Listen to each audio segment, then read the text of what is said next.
નમસ્કાર વિદ્યાર્થી મિત્રો, હું મિત્ર પ્રકાશ કણજરી આગળ માર્ચ 2017નું ગણિતનું પેપર સોલ્વ કરવાનું છે. આગળ પાર્ટ એ અને પાર્ટ બી વાળું સિસ્ટમવાળું હતું, એટલે કોઈ ટેન્શન લેવું નથી. અત્યારની પદ્ધતિ પ્રમાણે જોવા જઈએ મિત્રો તો આગળ આપણે જે પદ્ધતિ ચાલે છે એમાં શું છે બેટા, સ્ટાન્ડર્ડ ગણિત છે ને બેઝિક મેથ્સ છે. પરંતુ આગળ આપણે એ પ્રશ્ન જોવાનો નથી. આગળ આપણે રિવિઝન મોડ ઉપર છીએ. અગાઉના પ્રશ્નપત્રમાં કેવા પ્રકારના ક્વેશ્ચન થયેલા અને આપણે ટેગ કરી છે. ક્વેશ્ચન નંબર ચોથો છે. શું છે ક્વેશ્ચન નંબર બેટા ચોથો? કે એક્સનો ઘન પ્લસ એક્સનો સ્ક્વેર માઇનસ 5x માઇનસ 5ના બે શૂન્ય આપેલા છે બેટા, √5 અને માઇનસ √5. તો ત્રીજું શૂન્ય કીધું શું કરવાનું છે? શોધવાનું છે. કશો જ વાંધો નહીં, આપણે શોધશું. પણ સૌથી પહેલાં બેટા આગળ લાઇટ થવી જોઈએ. આપણને શું લાઇટ થવી જોઈએ એ જો. આગળ કેટલા બેટા પદ આપે છે? 4 પદ છે, ABCD. તો આપણે વિચાર કરો કે કયું કયું ચેપ્ટરમાં આવું આવે, ABCD વાળું આવે? તો હા, ખબર પડી ગઈ. ચલો, તો હવે આગળ શું છે બેટા કે બે શૂન્ય આપણે ત્રીજું શૂન્ય શોધવાનું, કશું જ નહીં. હવે એકદમ ફૂલ ફોકસ સાથે તમારે આ જોવાનું છે. ગણિત, વિજ્ઞાન, સમાજ, ઇંગ્લિશ બધાના પેપર સોલ્યુશન નીચે ડિસ્ક્રિપ્શન બોક્સમાં લિંક છે. છતાં તમને ના આવડતા પ્રશ્ન હોય તો મને વોટ્સઅપ કરજો, ત્યાં પણ મારી લિંક આપે છે મિત્રો. તો હવે જોવાનો પ્રયાસ કરીએ મિત્રો. તો હવે સમજો શું છે બેટા ઘટના. જુઓ આપણે શું ઘટના બને છે કે શું કીધું છે બેટા, ત્રીજું શૂન્ય શોધવાનું કીધું છે. તો આલ્ફા ગુણ્યા બીટા ગુણ્યા ગામા. ઓકે, ચલો શું છે? -d/a. તો બેટા આગળ આપણે શું કરી દેવાનું છે? સૌથી પહેલાં દર્શાવી દેવાનું છે. તો એની જગ્યાએ શું છે, બીની જગ્યાએ શું છે, સીની જગ્યાએ શું છે અને ડીની જગ્યાએ શું છે. ઓકે, તો ચલો આગળ આપણે દર્શાવીએ તો શું મળે છે બેટા? -d. તો ડી કેવા છે બેટા? ઓલરેડી કેવા છે બેટા?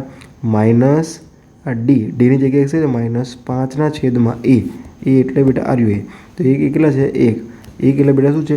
1x નો ઘન છે બેટા. આ સહગુણક છે આપણે 1. ઓકે, ચલો ખબર પડી ગઈ. તો ચલો જવાબ શું આવે બેટા? -5. આટલી ખબર પડી ગઈ બેટા, -+5. ઓકે, ચલો હવે બેટા આપણે શું મળી ગયું? ત્રણેયનો ગુણાકાર. હવે આગળ જઈએ બેટા. શું થશે કે હવે ચલો ABCD લઈએ બેટા. તો શું આવશે બેટા? આલ્ફા બીટા અને ગામા. ઓકે, તો √5. તો જો બેટા કયું આપે છે બેટા? √5 ગુણ્યા શું આવે છે? બીજું શૂન્ય શું આપે છે? √-5.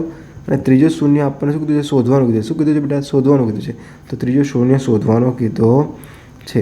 તો સમજો બેટા શું થશે? આગળ કેટલા જવાબ આવે બેટા? +5 આવે તો કરી નાખો. ઓકે, તો હવે આગળ સમજો કે શું થશે બેટા કે રૂટની નિશાની જાય. જો તમે ક્વેશ્ચન નંબર 2 જોયો હોય તો તમને ખબર પડે કે રૂટ કેવી રીતે જાય. ના જોયો હોય તો તમને ડિસ્ક્રિપ્શન બોક્સમાં લિંક આપે છે, ત્યાં આગળ જઈને જોઈ શકશો. અને ના આવડતા પ્રશ્નો પણ તમે મને શું કરજો બેટા? વોટ્સઅપ કરજો. મારો નીચે નંબર આપેલો છે. ત્યાં આગળ શું પડશે બેટા? 5 ગુણ્યા -5. સોરી મિત્રો, તમને શીખવાડવા જો હું તમને ભૂલી ગયો. શું છે બેટા કે √5 હોય અને √5 હોય તો આને કેટલા લખાય બેટા? 5 વડે, જે ક્વેશ્ચન નંબર 2માં હતું. સોરી, મારી ભૂલ થઈ ગઈ છે. હું તમને શીખવાડવામાં હું ભૂલી ગયો. ઓકે, હવે જોઈએ બેટા શું છે વસ્તુ કે આગળ કેટલા હતા બેટા કે પણ નિશાની જશે નહીં. તો અહીં શું આવશે બેટા? √5 અને -√5માં શું આવશે બેટા? -5 પ્લસ ગામા +5. તો બેટા જોઈએ તો +5/5 તો બેટા જો ડિવાઈડ કરો. સોરી, 5 × 5. તો જવાબ શું આવે? -1. શું આવે જવાબ? -1. તો હવે બેટા આગળ શું સમજાય? એકદમ કોન્સેપ્ટ ક્લિયરિટી છે. જો ના આવડતા પ્રશ્નો છે તો નીચે ડિસ્ક્રિપ્શન બોક્સમાં મારી લિંક છે. સાથે બેટા કે 2017થી લઈને બીજા જે પણ 26, 27, 30 જે પણ હશે બધાના પેપર સોલ્યુશન આપણે આગળ ડિસ્કસ કરીશું. સાથે બેટા નીચે ડિસ્ક્રિપ્શન બોક્સમાં લિંક છે, ખાસ કરીને જોજો. અને ગણિત, વિજ્ઞાન, સમાજ બધા વિષયના છે મિત્રો. ઓકે, હવે મળીએ નવા MCQમાં, નવું કંઈક શીખીએ. જય હિન્દ, જય ભારત.